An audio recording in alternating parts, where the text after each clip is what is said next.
Welcome back to another episode of the All In Podcast, where we talk business, sports, ownership, legacy, mindset, and the real stories behind success. Today's guest is a true icon, four-time NBA champion, the first player in NBA history to win championships with 3 different franchises. Entrepreneur, producer, television personality, actor, wellness advocate, husband, father, and mentor. From the Detroit Pistons Bad Boys era to the Chicago Bulls dynasty and the Los Angeles Lakers championship run, John Salley has seen basketball, business, and life from every angle. Today, we're talking championships, ownership, health, wealth, real estate, investing, and media, family, and what it really takes to build a lasting legacy after sports.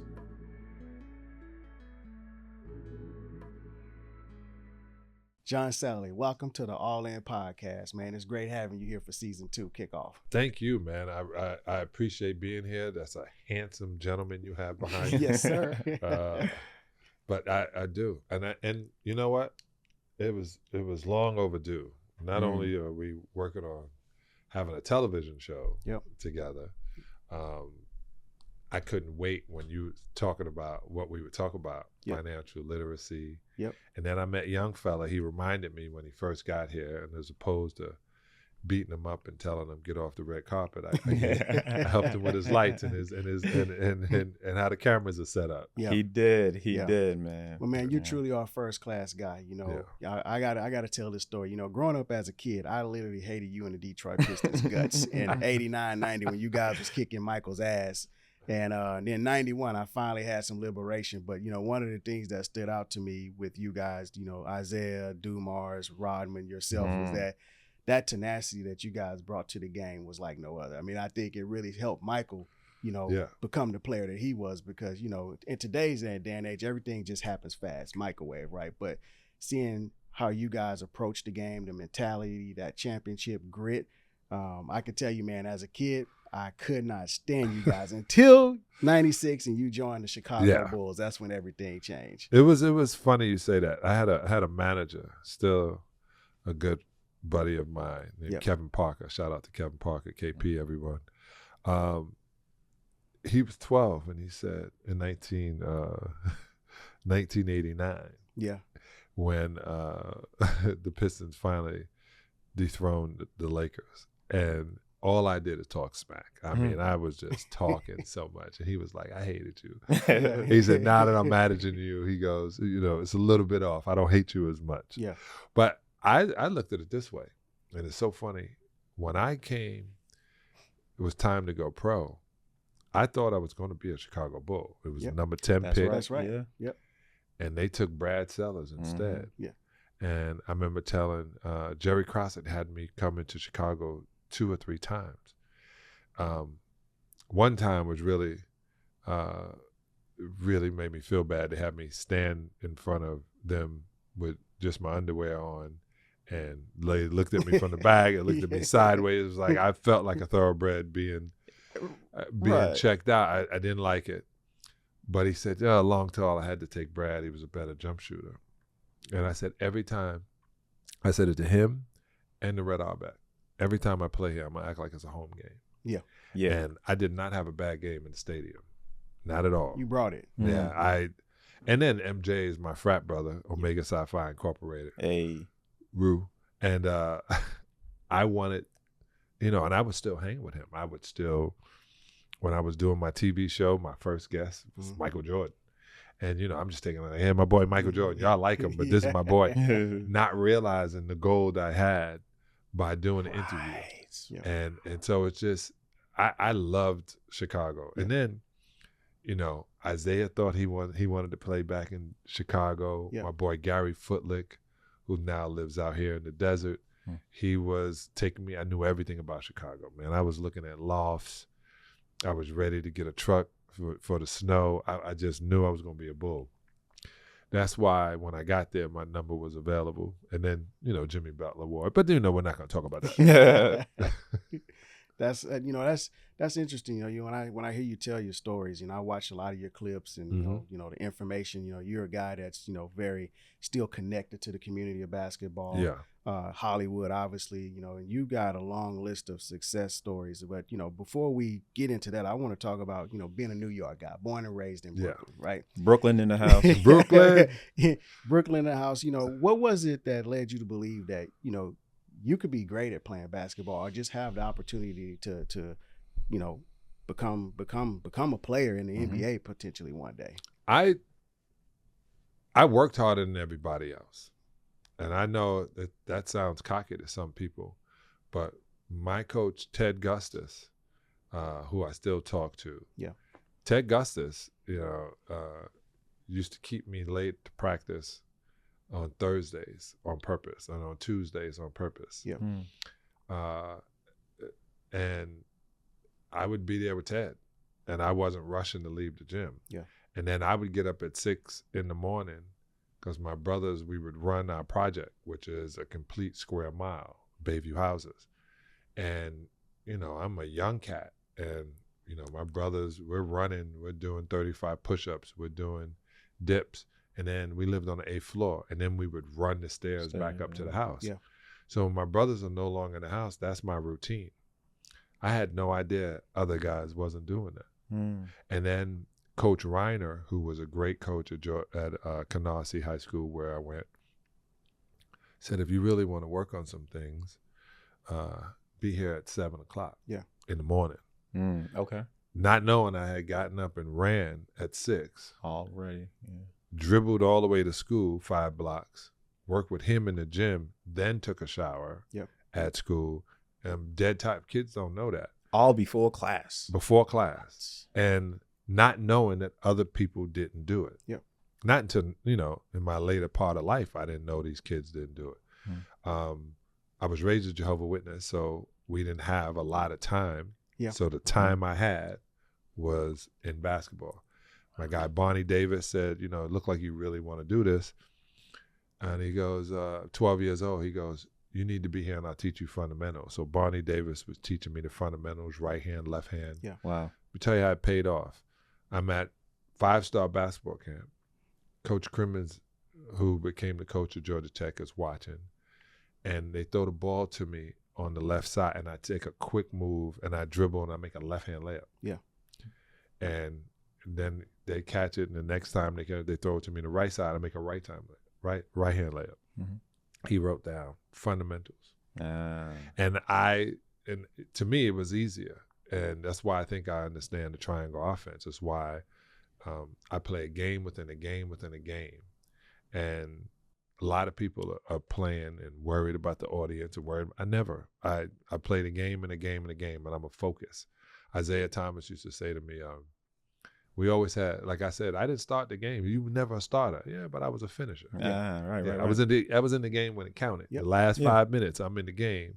And Isaiah said, you wasn't going to miss a foul shot. No, I'm not going to be the reason. I'm only going to be the reason to win. I practice hitting a shot and hearing the crowd. I practice when I was alone, no time on the clock. You're down 1, just you on the foul line. Yep. I practiced that. Yeah. That's right, yeah. And the more you put it into the universe, you practice, you keep practicing, reality will catch up to you. Yeah, manifesting it, right? Yeah, like seeing that it. ball go through the hoop, going through the hoop, hearing it, visualizing it. I mean, you really, at an early age, you already had it in you to kind of lay the foundation of really leaning into the fundamentals and using that as your unfair competitive advantage. As Drake would say, put the man in manifest. Yes, sir. That Yes, sir. part. Well, what do you think separates champions from talented players? Because, in today's era, you hear a lot of people talk about, compared to your era, players are more skilled, they're more talented. But when you really look at how the game is being played, it is a faster pace, but I see a lot of the fundamentals being missing from today's game. And you look at the Knicks, and we'll touch on that here in a little bit, and you see a young, talented team with the Spurs, athletic, future potential face of the league, and then you see a core group of guys who, what I see, guys that have been battle tested, they're sticking to the fundamentals, they're playing together as a team. What do you think separates champions from talented players? Well, I think, like I said, Charles Barkley is a winner. He's not a champion. Carl Dan Marino is a winner. They're winners. Yeah. But the team concept, this is the deal. I never won a championship by myself. It's a team effort. As Phil Jackson would say, you have to be in this tribe in one breath. Yeah. We have to breathe the same. We have to have the same mentality when it comes time to work. Yeah. And I was watching the documentary on Dennis Rodman. Everybody should check it out on ESPN. Dennis didn't talk to Scotty in 3 years. Yeah. Like I they had watched a that. conversation. Yep. And somebody would say, "Oh, you can't do that." No, he can. One, Dennis was quiet, and two, he hung out at different clubs than most of us had. Yeah.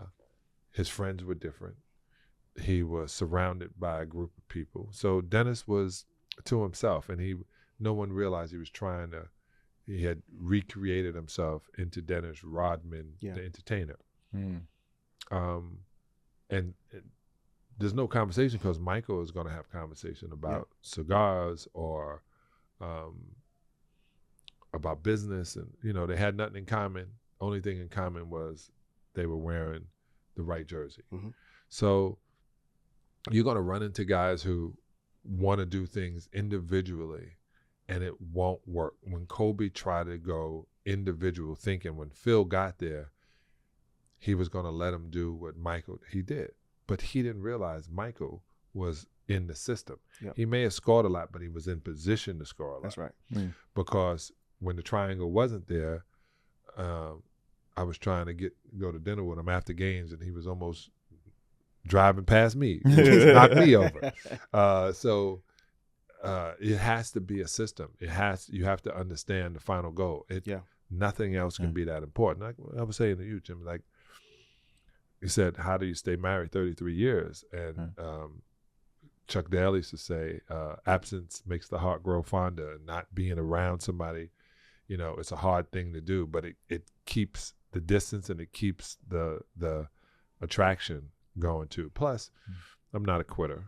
That's a lot of things. So you have to understand when you come here, you're going to be around your teammates more than you are your spouse or your significant other. So this is where it all is made. And then, trust me, the summer times are better when you're a champion. Yeah, I bet they are. Yeah, no doubt about that. You ain't buying that much. You ain't buying that many dinners. Shifting gears a little bit, talking about champions. Being a guy from New York, I know you got to be excited about seeing the Knicks win the championship, but which you predicted too. Yes, and that's what we're talking about. Like 6 months ago, well, less than 6, maybe 8 months ago. Almost 8 months ago. Yeah. You predicted, as Jimmy said, the Knicks were going to win it. How did you know? What did you see that everyone else didn't see? Because at that time, people were like, "This guy's crazy. There's no way in the world the Knicks is going to win it." And even I thought, like, "What is he talking about?" I was like, "Man, John tripping up here on this talking," but nah. Well, I read the script, and you guys don't know it's an NBA script. And yeah, I just happened to be walking by. No, hold on. I just joking. I was about to say, skirt. I'm just joking. Okay. This is what I knew. I knew Brunson, and I watched the Knicks lose to to the Pacers. Yeah. And I'm telling you, I was like, it wasn't that the coach overplayed them. Yeah. They just hadn't been there. That's right. And then once you're there and you realize, like somebody said, well, he wore them down. They played too many minutes. La, la, la, la, la. Let me tell you, I've never been tired playing basketball. I've been tired doing other things. Yeah. Only playing basketball, yeah. I've never been like, I'm too tired to keep playing. I just haven't. Yeah. So it's what I love to do, so you don't get tired doing it. Then I watched, like I said, JB he won in high school. He won in college. He's a winner. Yeah. That's what I mean. And then if you don't change the core of the squad, which they didn't, they changed it before that and got to this squad. I mean, we lost to the Lakers in '88, and Isaiah said, you know what? We get home court advantage. We can't lose. And I remember 2 days after we won the championship, true statement, all the hoopla and all that, I think 2 days, I go to the Palace. And when I get there, there's 5 of us. Yeah. And they were like, Sal, what you doing here? I was like, oh, I'm picking something up. No, you ain't picking nothing up. I literally thought we had practice. Like that's how locked in Yeah. I still was. And it was important because we won the next year too. And then it's like to win 3 championships in a row. Bro. You see in the last dance. Yeah. You're around these guys more and more and more, and people start feeling that they deserve more and more and more. Yeah. Yeah. It's just human. It's Human human nature. factor. Yeah. Yeah, it gets Yeah. in the way. It's hard to do. Yeah. Like I take my hat off to Golden State. I mean, it's hard to do. Yeah. It's a hard thing. No doubt. I mean, winning is tough. Yeah. People looking, they see the glitz and the glamour that comes with winning, but behind the veil, there's egos. A lot of them. There's a lot of stuff going on managing those egos. Yeah. Players, after you start to win, some players kind of drop off on what it takes to win. You know what I mean? Shortcuts, taking corners, which brings me to my next question. You played with some great Hall of Famers, some guys that really transcended the game. Yeah. Isaiah, Michael, Kobe, Shaq. What was the takeaway that made all those guys unique? Like, what was it about, those guys that separated them from everyone else, aside from their talents and their skill set? Because at the end of the day, you had opportunity to see it close up, be there on the floor. Like you talked about your relationship with Michael, it was more than just the physicality and what's between the ears. What was it that separated those guys from everyone else? from I'm going to tell you guys, and I'm only telling you here on this podcast, those guys are aliens. They're the Nephilim. I'm gonna say this: knowing MJ since college, when I went to visit Georgia Tech in 1981, it was during the game 1982. It was they were playing against North Carolina. That's when I wanted to visit because I wanted to play for North Carolina. Yeah. And Dean Smith thought I was a thug only because I was from Brooklyn. But Mike was from Brooklyn too. Yeah, but he did now. He was born in Brooklyn. He ain't from Brooklyn. Okay, that's a difference there. All right. But I was hanging with some unruly dudes, and it's because if you're not with the thugs, you're getting robbed by the thugs. Over by. That's right. Yeah. So, I just told him, I said, nah, man, I'm not a thug. I'm a really good student. God-fearing man. You about to get it though. Yeah. So. Just watching and being around somebody who would want to be in the gym more than they would want to be anywhere else, that's what it takes. They said to Kiki Vandeweghe, you guys, do some research on who Kiki Vandeweghe was. But Kiki Vandeweghe, they said, man, you're from Southern California, you don't have a tan? He goes, sun don't shine in the gym. It's that obsession. With Kobe had it. Yeah. I would go shoot foul shots with Shaq late at night. And everybody would be like, well, you did a terrible job. Yeah, because Shaq still ain't. Yeah. But that's like, like I was telling you, Jay, it's all mental. Yeah. The whole game is mental. Yeah. Everything is mental. But it was something else. Like I found out from the guy who was my shooting coach, he said, which I haven't done all the research, he said most of the time, the guys who missed foul shots were bedwetters. And I was a bedwetter until I was like 12. And I said, what? And he goes, yeah, there's certain parts of you didn't develop yet. And I thought, I know people are going to think he's crazy. Yeah. But we grew so fast. We are bigger than we supposed to be, taller. Yeah. You're expecting more because I'm taller. Yeah. You still have these childhood traumas that you don't realize. Your bladder is not working, connected to your brain. So it's this connection of take the ball from this point, put it up and put it in the basket with the right rotation. And there's guys who can shoot jump shots, can't shoot foul shots. Right. And when he told me that, I was like, wow, Pat, you sure? He goes, yeah. And I never liked having a disability. So when he told me that, I was like, oh, he said, that won't happen again. Yeah. He goes, what do you mean? I said, I won't miss anymore. Yeah. And I went from shooting 65% to shooting like 78 to 80% at times.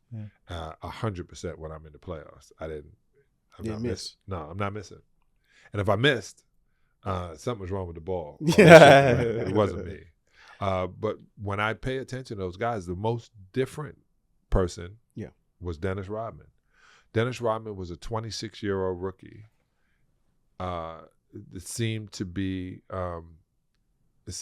slower in the development because he started playing basketball later. Mm-hmm. So his athletic ability is amazing. That's how I know he's an alien. Yeah. His feet.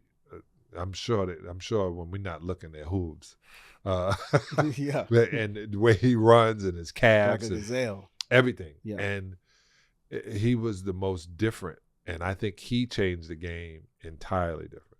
John, you said earlier you play the game within the game within the game. Right. Would you say those players as well, they're also playing a game within a game within a game? That's what made them so different? Yeah, I'm going to tell you this. I'm glad you brought that back up. The craziest part of that thought is Isaiah and Joe Dumars used to call each other while they're watching a game, and they can be in the same hotel. They had to watch the game by themselves, and they would be on the phone picking things out. And Isaiah would look at the schedule and be like, yeah, we got to win all our home games, but I see 2 of them we might not because we have back. Like he was knowing where we were going to be and how to stay in that point. This is how you play a game within a game within a game. All right, we're going to get in the game. You're going to get but so many minutes. You have but so many quarters. The referees suck. You got to think that. Yep. You got to think that. Yeah. And from what I've been seeing, it's still true. Pretty much. There's some of them We've seen it in the finals, but it's some of them I like. But I always picked on the referees. You know, they're doing the best they can. Yeah. But that mentality is, I remember George Gervin told Michael Jordan, you want to be the leading scorer, you got to score 6 baskets a quarter. Yeah. Mm-hmm. And that's it. Not 6 points, 6 baskets a quarter. And MJ was getting his baskets and thinking that way. Oh, I only got 5 baskets this quarter. I got to get 7 baskets the next quarter to make up for that. Mm-hmm. This guy's left-handed. Okay, we're going to put him right, but I can't put my chin too close to him. So when I'm pushing him right, I got to give this amount of space. That's different. Yeah, because, you know, if you ever see a left-hand, why they can't guard Brunson is he's on the right side, left side, boom, boom, boom, boom, boom, boom, boom, can shoot with both hands, but he's gonna put his elbow toward your face. Yeah. And it's natural to move your head. And you can't move your head and jump at the same time. Yeah. So they wonder, how's this little guy doing it? He's literally getting so close to you that makes your energy move back. Wow. Even that much. If I can get you, if I could take a step and you don't take a step, and then I take another step, and I see you lifting your foot to take a step, I'm going to blow by you. Yep. Yeah. So you have to practice that. That's a game within a game. And it's not that you don't want to win. It's just that you have to be the best you can be and do these things and get the ball in the basket. When I was coaching in Puerto Rico, shout out to my boys in Puerto Rico. PR. Yeah, man. I said, hey, you guys are making this game very difficult. It's a very simple game. You put the orange thing in the orange thing. And you stop them from putting the orange thing in this orange thing. And then when we switch sides, keep that mentality. Yep. Mm-hmm. And they laughed and giggled. And I was like, I'm dead serious. And then we were doing shooting drills, and these guys wasn't shooting threes, but they were doing them in practice. Yeah. Mm. I said, the next guy not to shoot a 3, I'll take you out the game. I said, you get the ball, he's 3 feet off, you shoot the ball. I said, if we get more shots at the basket, we'll have more chances of winning the game. That's analytics. Right, yeah. But we thought that too. Yeah. In Detroit, our big thing was defense, keeping the team below 85. The NBA hated that because they want more points, and Vegas hated it too. Yeah. I think they're one and the same. Anyway, they hated it. Yeah.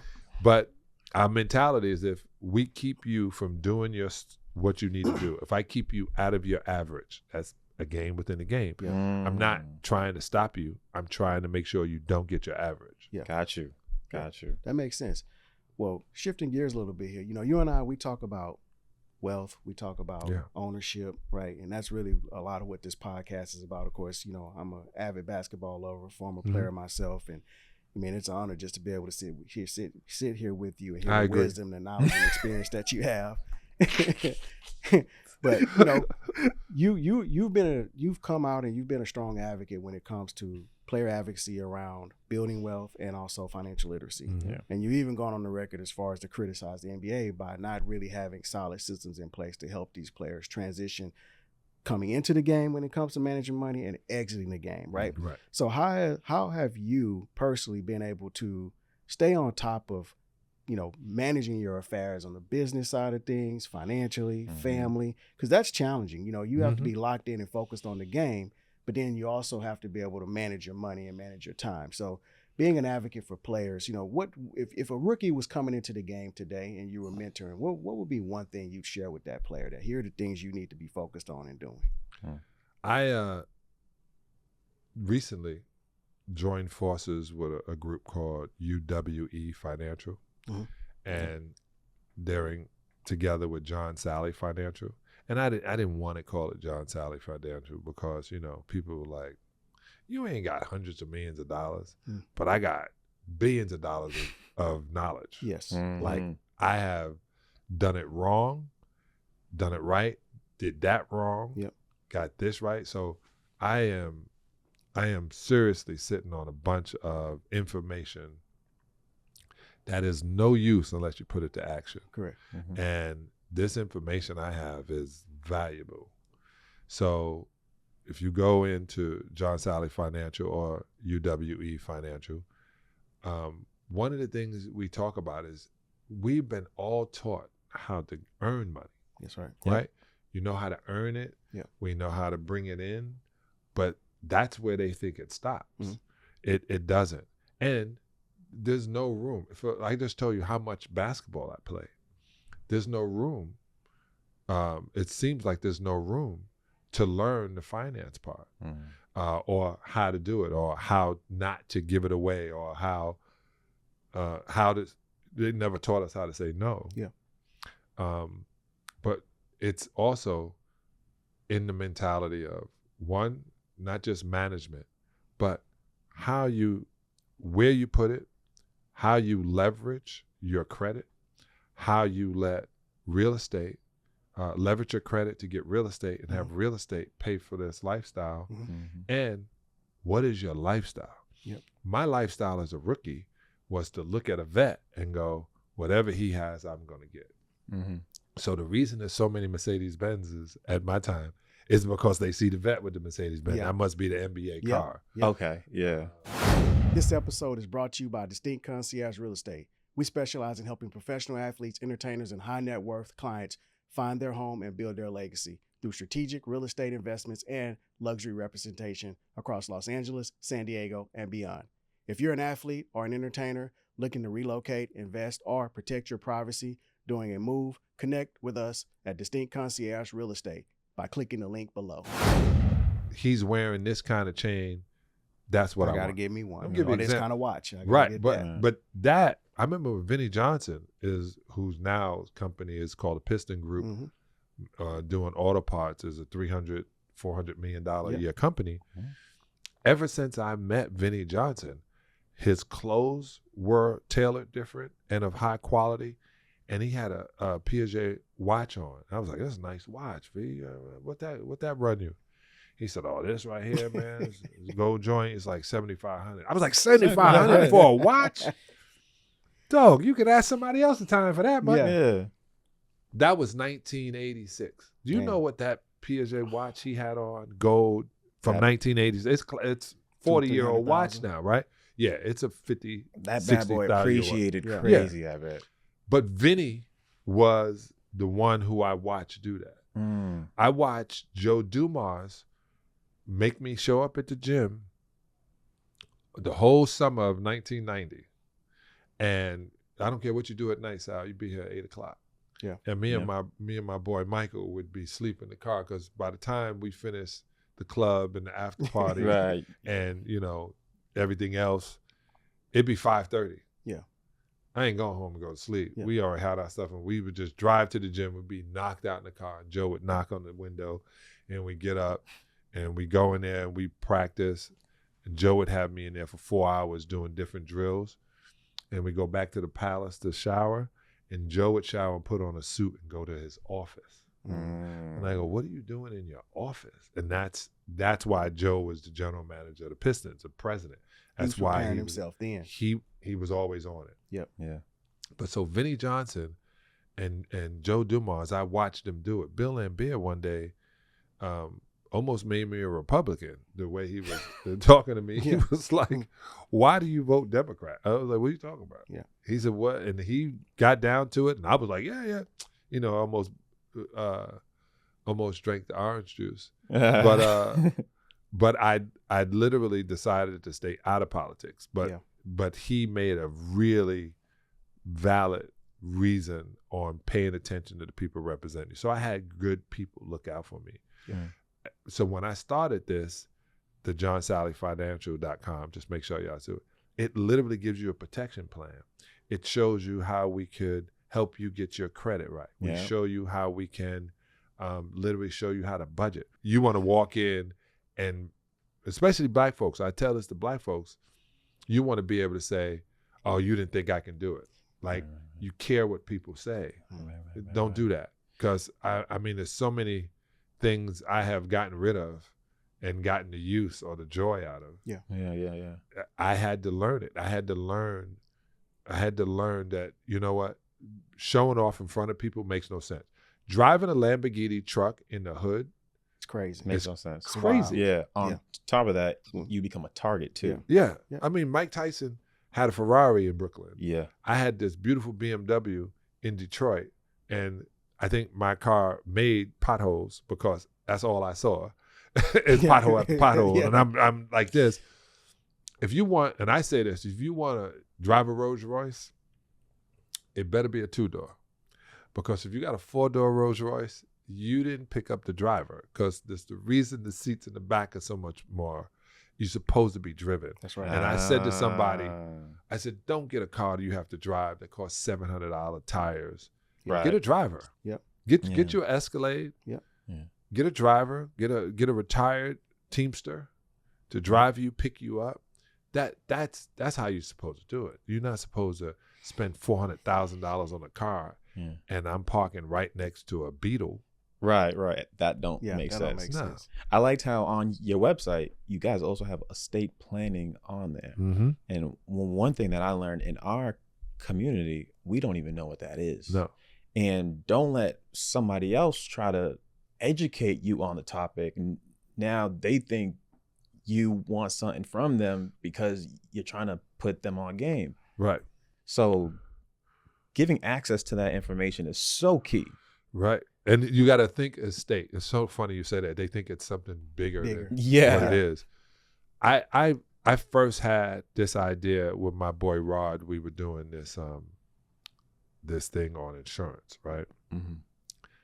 I said, I'm tired of the GoFundMes for somebody dying. Mm-hmm. Like, it's for $10,000. It sounds like a lot of money, unless you're in Atlanta in the strip joint. It's not. Because I know a dude who's throwing $3,000 a night. Yeah, every night, crazy. Every night. He has to be robbing somebody for $6,000. I don't know what he's doing. He needs to get the money right. back. I said, for $10,000, you could literally put $10,000 down, and it's gonna compound. Or if you put it in this insurance, it's gonna pay for your burial, your casket, you should do that, because I know no one wants to believe this, but none of us get out alive. That's right. And we can't take none of this stuff with us. Nah. That part. Yeah, right, I just saw a dude, man, talking about he had a client that had $800 million in crypto and died. Yeah. And you know what that means? It means no one can get to it. No one gets it. Yeah. Locked, because he didn't give away the number, the words to go with it. That's just imagine. It's amazing that people get to that point. And I know somebody who was, I got to be a billionaire.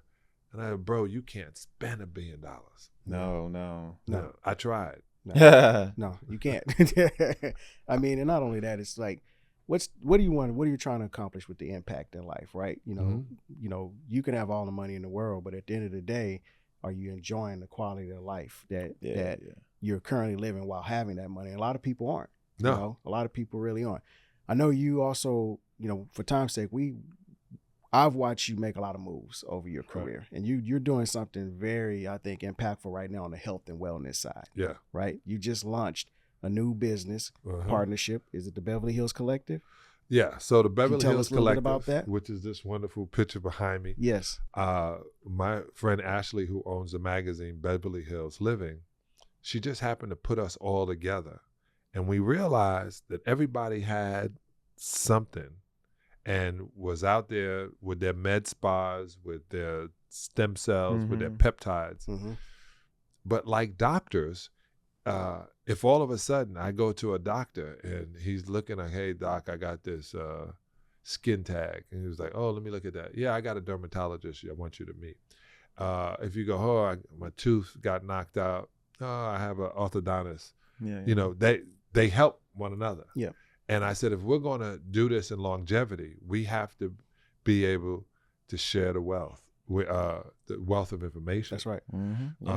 I'm going on Thursday to a guy who Dante Weiler, the boxer, partnered with, this Russian dentist, who literally has a mouthpiece that literally makes you stronger. And the reason I say that is when you bite down, when you're in pain, or you bite down when you're lifting, or you move your jaw when you're throwing up weight. If you learn to bite properly, everything is connected. It becomes easier. And he's going to check and see why my jaw moves forward. He's going to take all these new technologies and figure out how to make sure that my body is straighter. You see, as I'm sitting here now, every time I do this, I do this. Line back. That's him getting me to practice it. Yeah. So in the collective, it's like we're all connected. We all want everybody to win. And it's none of, I have my spa over here, you're over there, and we're in competition. Yeah. That's not what we're doing. Yeah. So the overall mission is, what I hear you saying is, you guys are collectively working together to service your network, right, of clients. And then, of course, those individuals are going to tell other people, and you create this ecosystem, right? Exactly. And I know you're a big advocate on the health and wellness side, and shifting to more African-American men, because, you know, we're disproportionately impacted when it comes to, you know, colon cancer or various other diseases that impact our community. But sickle cell, yep. I mean, Which prostate cancer, we can go on and on. The list, high blood pressure, Right. diabetes, right? All these things that are impacted. For athletes specifically, you see, and I've been watching this, you know, by the way, you look great. You just had a recent birthday, In May, you just turned 66. 62. 62, my bad. You look amazing. I look 51. But happy belated, my dog. What I want to get at is, a lot of the players, once they leave the game, you see their health decline. Yeah, they look like they've eaten their young, a lot of them. Yeah, and so, you know, what message do you have to players? Or what things can players be focused on to make? Because, you know, you see guys in the best shape of their life, and then it's like, after, where did that discipline go? This is the deal. It's because they were these unbelievable specimens of muscle and grit and speed and all of that. But they still think that they can eat the way they were eating when they played. Yeah. They shouldn't eat the way they're eating while they're playing. Yeah. You start seeing these soft muscles tears. That's mental. What I told you, that is literally a stress trauma when you start tearing things like Achilles, ACLs, hamstring pulls, tears, and all that. It's a stress on the inside of the body. I had a stress fracture in my ankle, and I was getting married the next summer, so I know where it came from. Yeah. Okay. Right. Yeah, it kicked in. I ain't never had any injuries. I almost had a few of those, man.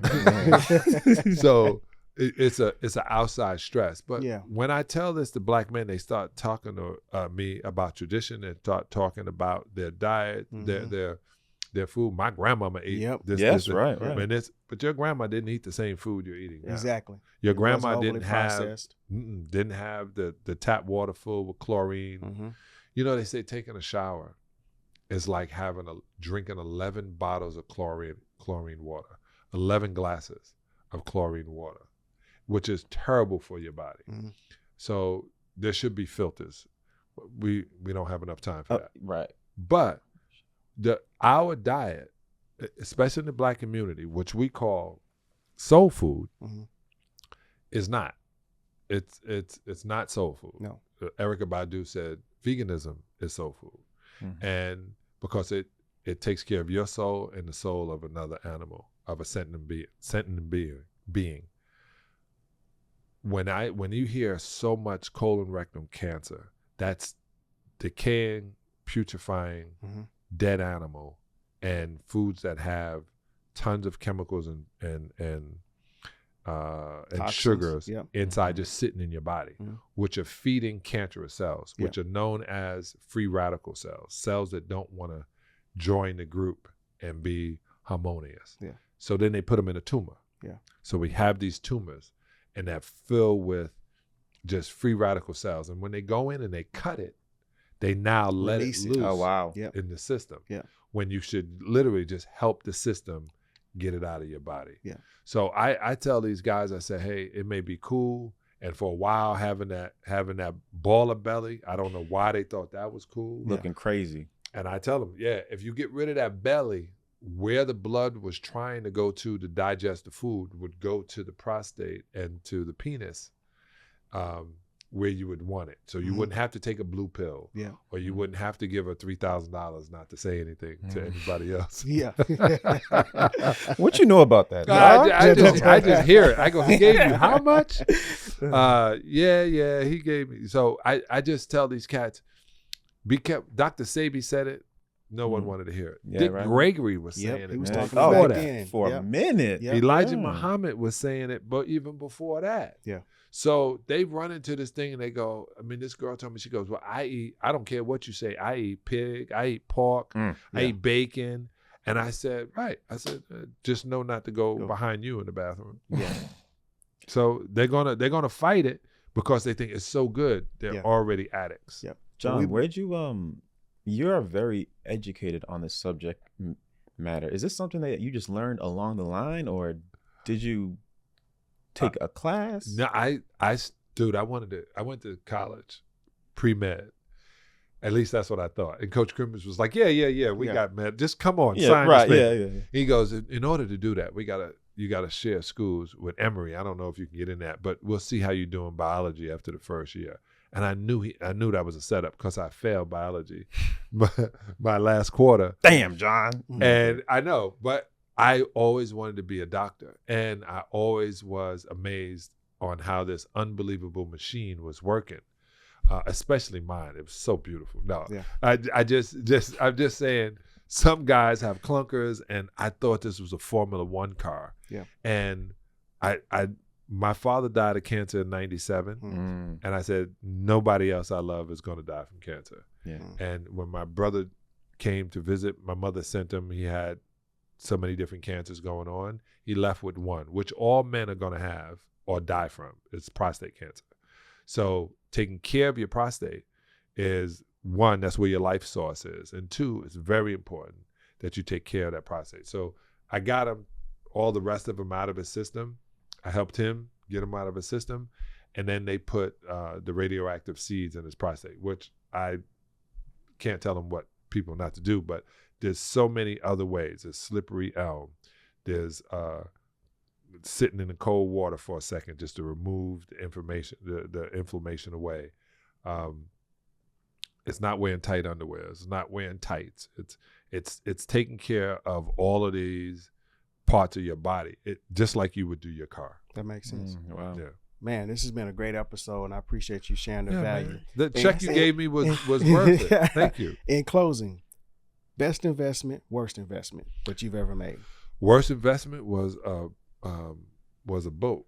They said the two best days is the day you buy it and the day you sell it. I loved it though. I loved having a boat. I loved being on the water. But how big was the boat? 52-foot blue water. That's a yacht, baby yacht. It was flat. It had a pink jacuzzi up top. My wife's an AKA. I'm an Omega.